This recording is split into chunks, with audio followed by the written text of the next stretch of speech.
তোমাদের বাড়িতে কি সব নিয়ম আছে না বর্তি? রাত 10টা বেজে গেলে সবাই মিলে একসাথে বসে ডাইনিং টেবিলে খেতে হয়। 10টা তো বেজে গেছে। হ্যাঁ, আসলে ওই সার্থকী আর কনকের জন্য অপেক্ষা করছি তো, তাই। তার মানে ওরা দেরি করে ফিরলে কোনো প্রবলেম নেই, তাই তো? মাসিমণি, ওরা তো আর বেড়াতে যায়নি না, ওরা তো কাজে গেছে। হ্যাঁ, তাই তো, নিশ্চয়ই কোনো জরুরি কাজে আটকে গেছে, তাই।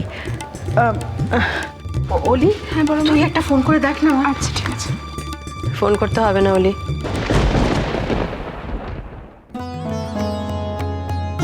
আরে ওই তো ওরা চলে এসেছে।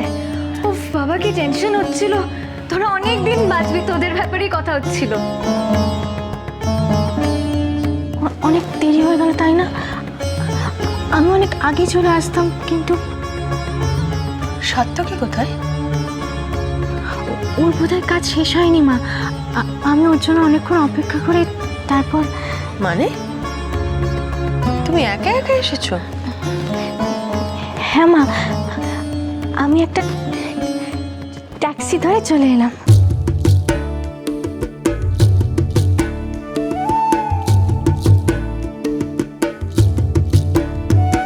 কি কি করে এলি তুই ট্যাক্সিতে?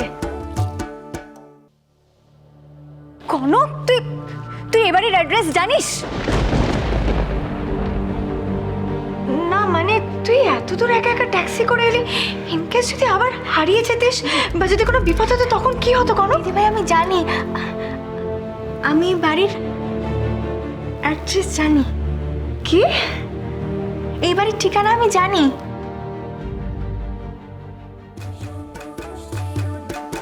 চৌধুরী ম্যানশন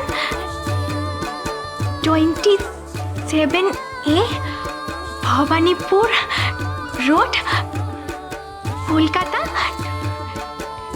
20।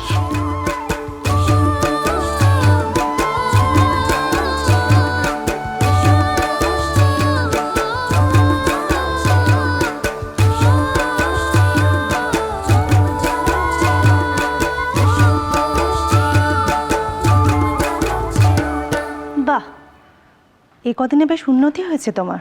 বাপ রে বাপ, কেমন গটমটিয়ে ঠিকানা বলে দিল। উফ, আর কি সাংঘাতিক আত্মবিশ্বাস। হ্যাঁ রে ছোট, আমি তো ভাবতেই পারছি না কনক এভাবে।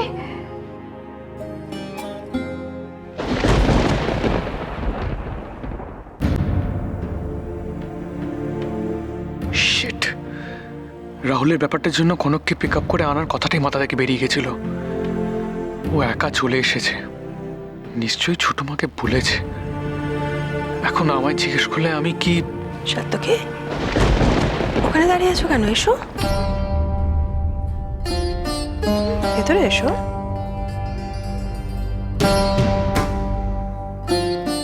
কাজ পড়ে গিয়েছিল। হ্যাঁ ছোট মা, অ্যাকচুয়ালি আমি মানে ওকে জানাবারও সময় পাইনি। ঠিকই আছে, ভালোই হয়েছে। যা হয় ভালোর জন্যই হয়। তবে একটা কথা মাথায় রেখো সার্থকী, সারা দিনে দুটোর সময় আমরা বাড়ির প্রত্যেকটি মানুষ এক জায়গায় হই। কটা বাজে দেখো।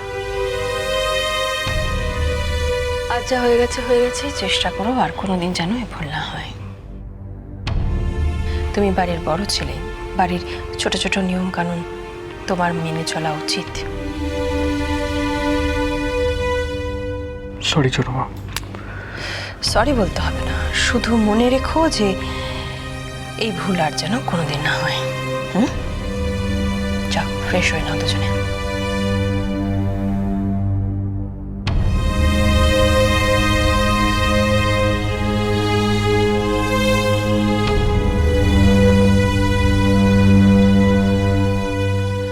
ননি, ডাকছো? খাবার রেডি করো। দিদি ভাই চলো, চলো মনীষা। অলরেডি লেট হয়ে গেছে। এসো।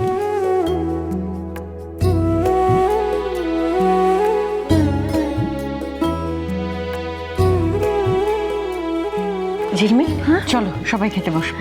হ্যাঁ, আপনি চলুন, আমি আসছি। অলি আয়। বাবা, কদিনে এই বাড়ির অ্যাড্রেস শিখে ফেলেছে, সেটা আবার নির্ভুলভাবে বলেও দিল। এতবার তো ওকে বাড়তে দেওয়া যাবে না। মাসিমুনিকে কি বলবো? না থাক, অন্য কেউ কিছু জানা মানেই একটা রিস্ক হয়ে যাওয়া। এরা আমাকে যেমন দেখছে দেখুক, আমি বরং মাকে একটা ফোন করি। এসব দিক থেকে মা অনেক ভরসার।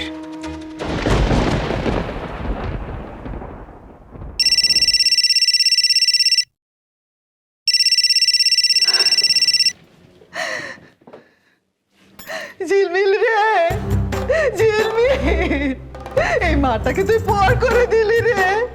আমি কি ক্ষতি করেছি রে তোর? হ্যাঁ, আমি তোকে পেটে ধরেছি, আমি তোর মা। ভালো বই মন্দ কি চাইতে পারি বল? মা, তুমি কি একাই বলে যাবে না? আমাকেও কিছু বলতে দেবে। কি বলবি তুই? হ্যাঁ, কি বলবি? এই বলবি তো, এই বলবি তো যে আমি তো সর্বনাশ করেছি। হ্যাঁ, আমি মা কালী দিব্যি বলছি রে ঝিলমিল। আমার বুদ্ধিতে যা কুলিয়েছে সেই হিসেবে তো সারা জীবনের জন্য বন্দোবস্ত করে দেব বলে চেয়েছিলাম রে ঝিলমিল। হ্যাঁ, তোমার বুদ্ধিমতো চলতে গেলে না আমাকে সারাটা জীবনে খোরপোশের টাকাই চালাতে হতো। শুধু তাই নয়, এরকম একটা খাজানা ফেলে আমাকে মাস মাইনে চাকরি করতে হতো। যাকগে সেসব কথা। মা, আমার একটা কাজ করে দিতে হবে। ইনফ্যাক্ট আমি তোমাকে দরকারেই ফোন করেছি। ও মা, তুমি ছাড়া আমি আর কাকেই বা ভরসা করি বলো তো? কি ব্যাপার বল দেখি। তাহলে শোনো,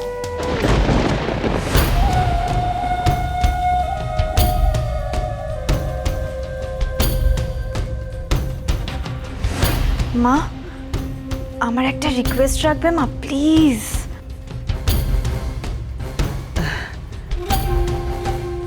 রিকোয়েস্ট? আপনি এভাবে কেন বলছেন?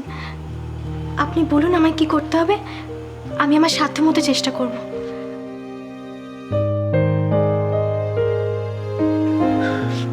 আমি জানি এই ব্যাপারে আমি তোমাকে পুরোপুরি ভরসা করতে পারি।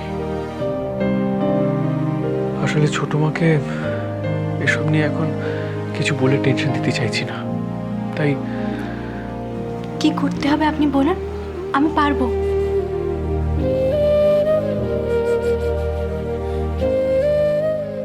অলিকে একটু দেখো প্লিজ।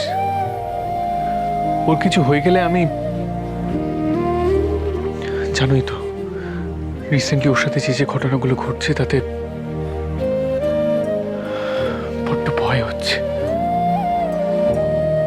বলি তো আমারও ছোট বোন, ওর দায়িত্ব তো আমারই। আপনি একদম ভাববেন না, আমি বড় দিদির মতো ওকে আগলে রাখবো।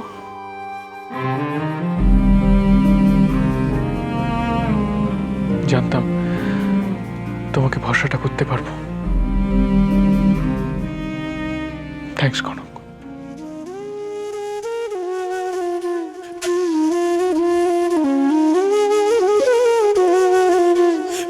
কিছু বলবে?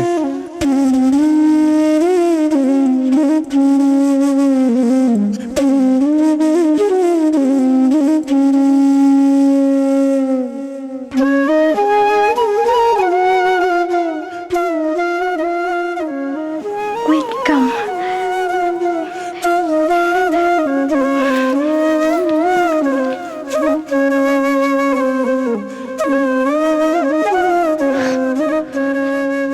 Stupid girl. আমি 6 মাস তোমার জন্য ওয়েট করবো।